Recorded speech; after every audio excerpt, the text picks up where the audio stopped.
Hi, moms and dads. Welcome to the Q&A for September 28th. Welcome, welcome. It is already dark over here in Connecticut, which means that we're getting close to my favorite time of year, which is Halloween, Thanksgiving. I just love this time of year, and this is the one time where I'm so thrilled to be living in New England because New England is just meant for autumn. And in fact, The Legend of Sleepy Hollow is one of my favorite shows of all time, one of my favorite movies and one of my favorite stories. And there's like this huge Legend of Sleepy Hollow event that happens in Connecticut every year, and I'm really hoping to make it again this year. So I'm super excited for this weather. I love it when the days start to get dark early. So we're going to get started with the new Q&A. So this situation is interesting. This question is actually not from one of my current students.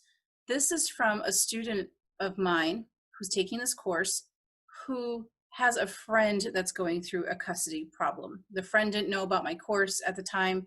And so she had a question for me so that she could ask on behalf of her friend. And I said, well, wait a minute. Why don't you just have your friend write out the entire question and then I'll answer it.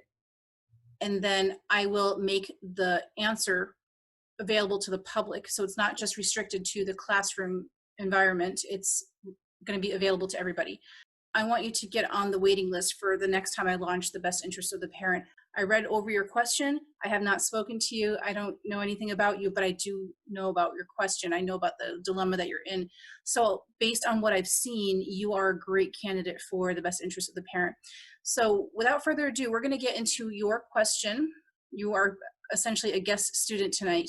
So let me pull it up because I have it over here. Okay. I just started dating somebody new. We haven't met in person yet, but we've been video chatting for about a month. Congratulations. I'm meeting him this Saturday. The one thing I haven't disclosed was my disastrous custody battle with my 3 children. My oldest I don't see at all due to severe alienation. My youngest son is very attached to me, but in therapy to deal with the anxiety that came from the abrupt separation. So I'm assuming that you don't have a whole lot of access to your kids. And my ex is trying to get my middle son to speak in court so that he can be ripped away from me. So for all you watching, we have an older son, I think is an older son, either an older son or older daughter. Then we have a middle son, and then we have a younger son. So there's three children. My middle son doesn't want to talk to the judge, but I know he will say whatever my ex tells him to say. It's only because of COVID that I bought some time, but court is coming up in November, which means that if I get serious with this guy, he's going to be there witnessing all of this. My issue is I have no idea what to say to him if and when my custody question comes up. Yes, oh my gosh, let me close out this window. Yes, I can 1,000,000% relate to what you are describing. I went through this. I dated for about 5 years with a disastrous custody situation like what you're describing. And I didn't have my son. My son was 3 years old when I had one relationship. My son was 3. So imagine meeting a girl and you're a guy. Imagine meeting a girl and finding out that her 3-year-old is only with her 36 hours a week. How do you explain that when the child is that young? Your question was, what do I tell him? Well, I could give you a script. I could just be like, oh, say these 5 bullet points. And if he asks these questions, reply with this, goodbye, and make this a 3-minute advice session. But I'm going to get even deeper because this is something more than just what do I say to the guy, because that's really just like the beginning. There's more that you'll need to know.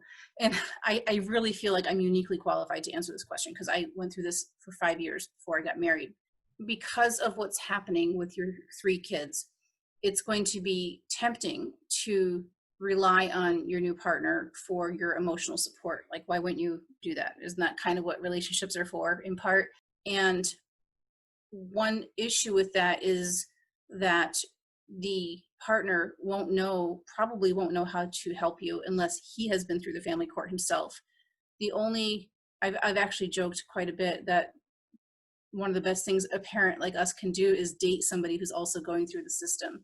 So there's pros and cons there. I ended up marrying somebody who was severely entrenched in a long-term custody battle, and I'm still married to him, and he's still going through the same exact issues. I mean, he just had court like 2 weeks ago. He's got court again next month. And we've been married for 6 years. So it's like ongoing long-term marathon custody issues. If this gentleman has not dealt with his own custody issues, then it's going to be difficult to have to explain everything that happened. And it's probably going to take days or weeks or months for him to totally get the whole story. And I'll be honest with you, he'll never really grasp the whole story. I don't even know my husband's entire case. My husband doesn't know my entire case.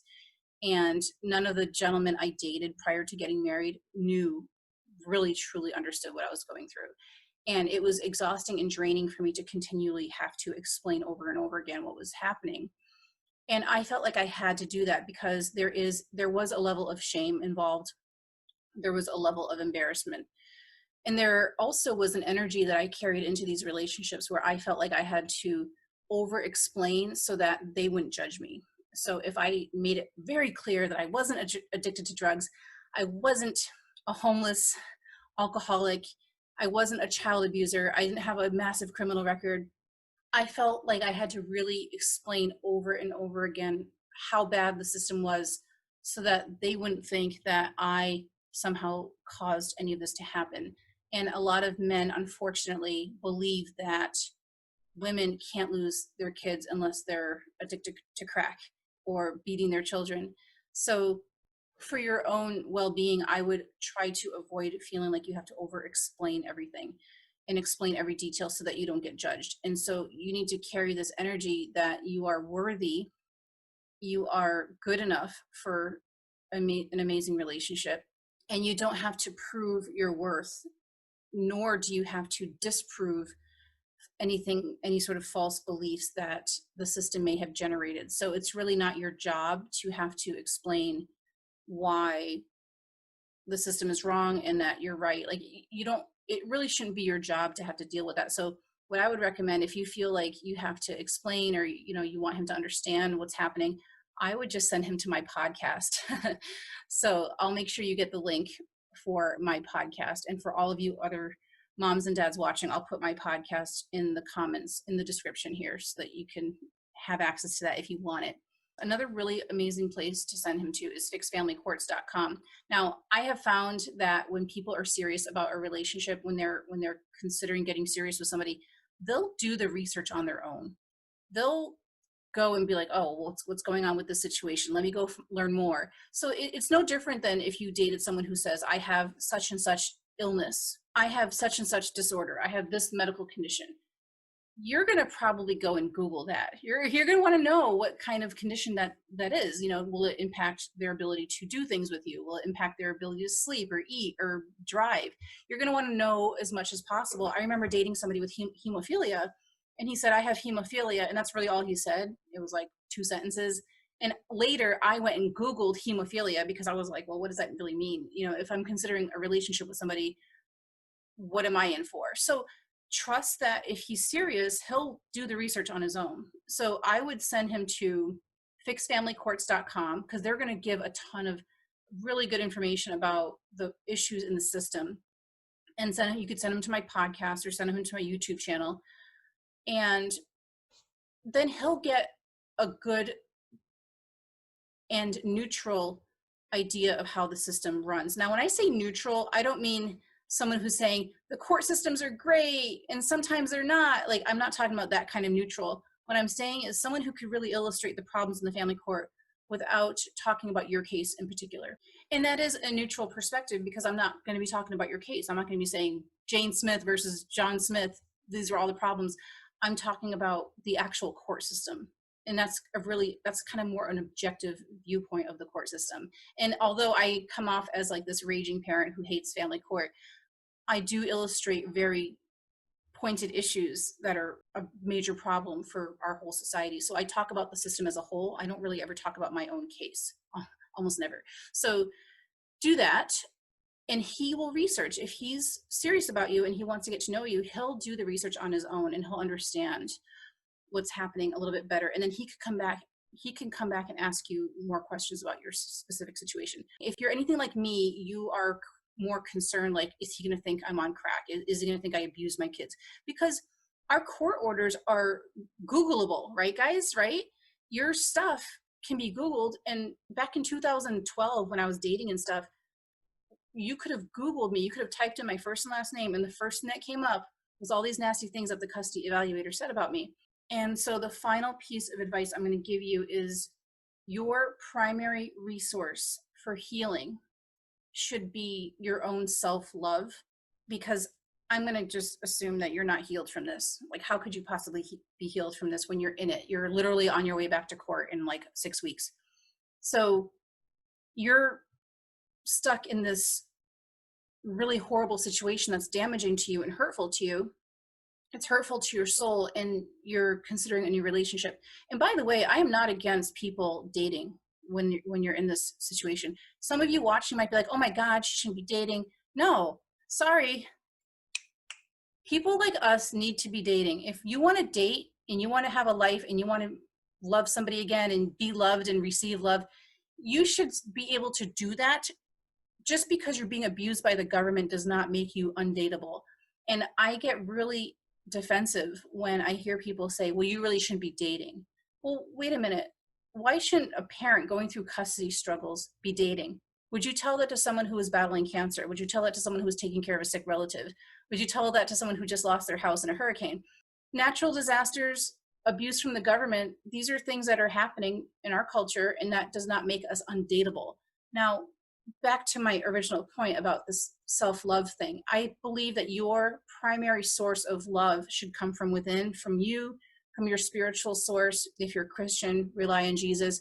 Whatever your spiritual practice is, use that as your primary source of fuel, because it's really intoxicating to get involved with somebody else and rely on that person for your comfort and all of your needs to be met. It's very intoxicating. You're going to have a natural pull to want to get your needs met there. But I would highly recommend working on yourself, your own self-love. Let go of all of the guilt, the shame, the blame, the self-loathing, the feelings of like, I didn't do enough. And it's so funny that I'm saying this because I literally just released a 2-part video series that really talks about this issue. So I'm going to send you a link to the 2-part video series as well. Good luck on your adventure with this new gentleman. And do get on the waiting list for the next time I release the course, The Best Interest of the Parent. I'm going to be putting this on my YouTube channel, possibly on Facebook.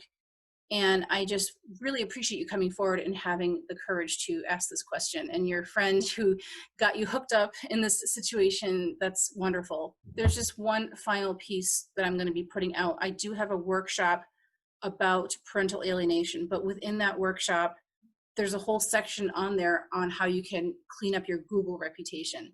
If that's important to you, it might not be important to you. You might not give a flying, you know what Google says about you. That might not be important. But if it is important, you can contact me and I'll tell you more about my parental alienation workshop. And you do have a child that's possibly alienated right now. So this could benefit you in more than one way.